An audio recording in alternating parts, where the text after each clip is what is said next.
Ravens flock, the flock rundown is the place to be. My man Ryan has been a lifelong Ravens fan since he was born. So I'm telling you now, it's about to go down. The podcast, the flock rundown. Ravens, baby. Nothing gets better than waking up and wondering how high we can fly. Tune in. Motionless brainwaves attempt to swim their way to sense, can't tame the untamed. Appreciate you, Ray. What's up, Ravens fans? My name is Ryan, and welcome back to another episode of the Flock Rundown. Dobbins and Rashod Bateman just got done speaking with the media, and they had a lot to say, so we will recap that. A bunch of Ravens corners return to the practice field. We'll go over that, and Jadeveon Clowney's contract details and incentives got released. So we'll touch on all that in today's episode. Let's get into it. So JK said he wants to retire a Raven. He wants to be here his entire career. I love it here, you know, and I want to finish my career here. I'm a loyal man, so I only want one team. So hopefully that happens, but you never know what God has planned. So we're just going to keep going, keep playing good football. That's it. J.K. Dobbins was also asked if he's going to stop contract negotiations during the regular season like Lamar did last year. He basically said no. He said Lamar's his own man, and we'll see how things go. But he's probably going to continue to keep talking to Eric DeCosta.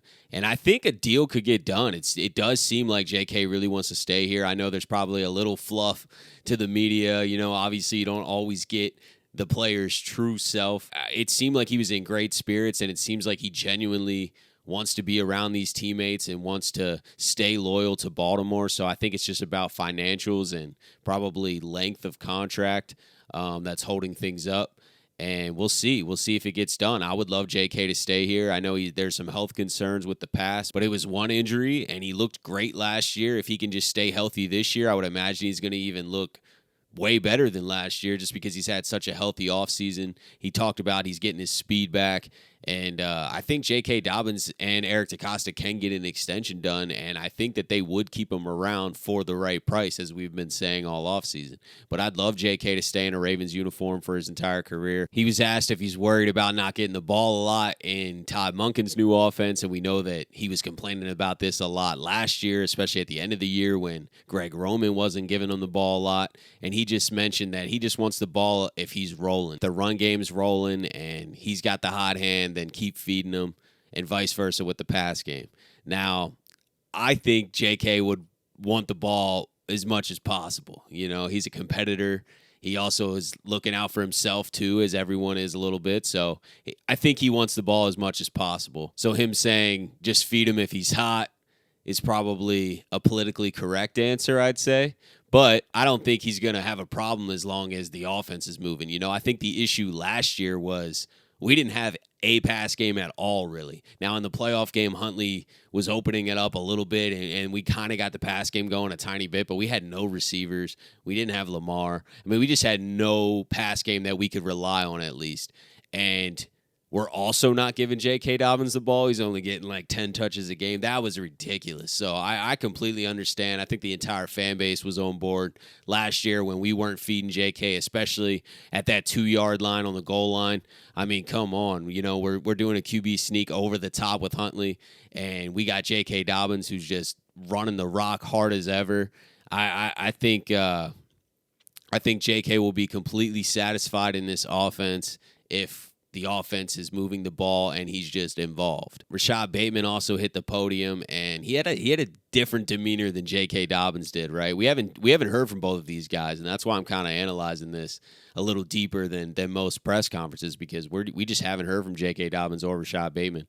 And J.K. was very happy and smiling and in a great mood, and Rashod was serious. He seemed bothered, and that could just be by the reporters' questions and the media. Like I said, you don't always get the player's true self at the podium, right? Especially a player that doesn't talk to the media all the time. You get better with it as you go. You know, Harbaugh's great at it. He knows how to deflect questions, and when it gets uncomfortable, he knows the right things to say. Bateman doesn't have a ton of media training. He hasn't done a ton of press conferences. He's been hurt. But he was asked about being hurt. He said the last few years have been a roller coaster with all the injuries. He's not used to having those injuries. And he said he was dealing with a lot of stuff in his personal life as well. So he seems serious, but that I'm not reading into that one way or another. That could just mean he's locked in. It could mean he's kind of bothered by the media questions and doesn't really want to be there, especially when all you've been battling with is injuries. And then, 90% of the questions, at least in the first part of the press conference, are, how frustrated are you dealing with injury after injury and all the fans thinking that you're injury prone now? And you know what I mean? That might bother me too. I'm gonna sit there and just kind of deflect that, because it's just negative energy being tossed into your own mind that you can't allow to live there. You can't allow those negative thoughts to plant a seed and start growing, and then you start doubting your own game or doubting your ability to stay healthy. I'm sure that already exists enough in players' heads who get injured often. They don't need the media and fans also consuming their own thoughts. So I think a lot of his demeanor was based around that. But the great news is he said he's 99% healthy. Now, you can take a player's percentage of their health with a grain of salt, but I believe that he's back to a form that he's comfortable and confident in.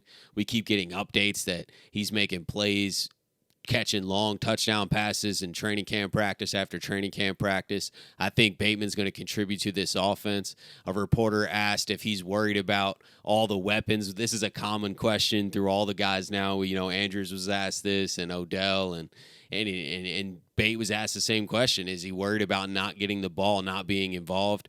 And he said, we'll see how it plays out, but he just wants to be there with his teammates getting a ring and just wants to win and doesn't really care if he's the leading receiver on the team or not, basically. He just cares about winning. That's the right thing to say. He obviously wants to be involved and make plays, and I think the more playmakers that we have, the better. As long as everybody's eating a little bit and we're winning, everything will be good. If we're losing, then you're probably going to start seeing guys be like, yo, give me the ball. That's just how it goes. That's how it goes. That's how elite competitors play. If they're not winning, they start demanding the ball. Turmoil and tension starts to build a little bit. That just comes with losing. So if we're winning a bunch of games, everyone will be quiet. Everyone will be chill.